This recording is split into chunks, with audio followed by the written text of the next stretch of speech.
Dumping yard, సిటీలో చెత్త అంతా అక్కడ పెట్టేవాళ్ళు మొదట్లో.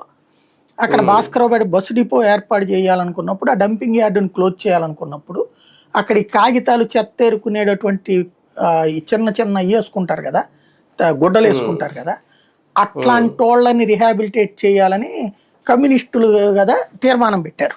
దానికి ఎన్టీ రామారావు ఒప్పుకున్నారు.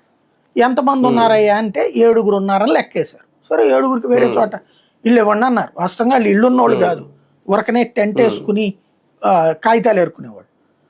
సరే ఆ 7 అన్నది వేస్తా, అట్లా కాదు లెక్క సరిగ్గా చూడలేదని కమ్యూనిస్టులు కాంగ్రెస్ ఇద్దరు గొడవ చేశారు.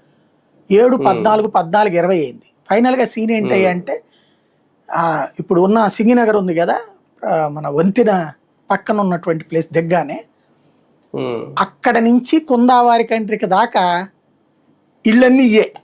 భాస్కరరావుపేట బస్ డిపో కృష్ణలంక హైవే ఉండేది. ఈ హైవే మీద ఇళ్ళన్నీ పీకేసి అక్కడ ఇవ్వడానికి బిగినయ్యి, ఆ తర్వాత రాధా టాకీస్ ఏరియా కాలువగట్లన్నిటి ఖాళీ చేయించి అందరినీ తీసుకెళ్లి సింగనగర్లో పెట్టారు. ఇలాగ వచ్చినటువంటి వాళ్ళు కొన్ని వేలు కాదు ఇప్పుడు లక్షలు. అవన్నీ ఆ రోజుల్లో అమ్ముకోవడా ఇలాగ 5,000కి 6,000కి అమ్మేశారు అప్పుడు ఇళ్ళు. పేదలు వాళ్ళకి అంత దాని ఆ విలువ తెలియలేదు. తాళాలతో అప్పుడు ఎట్లాగ ఇచ్చారంటే, ప్రవీణ్ ప్రకాష్ కమిషనర్గా ఉన్నారు, తర్వాత అరవింద్ కుమార్ కమిషనర్గా ఉన్నప్పుడు వీళ్ళు చేసింది, ఓ లారీ తెచ్చి ఇంటి ముందు పెడతారు పాక ముందు. ఆ పాకలో ఉన్న వాళ్ళ సామాన్లన్నీ అందులో ఎక్కిచ్చేస్తారు. వాళ్ళని కూడా ఎక్కిచ్చేసుకుంటారు. తీసుకెళ్ళి వాళ్ళ కేటాయించిన ఇంటి ముందు దించి దాంట్లో పెట్టేసి తాళం చేతులు ఇచ్చి వచ్చేస్తారు. అప్పుడు కరెక్ట్గా జరిగింది.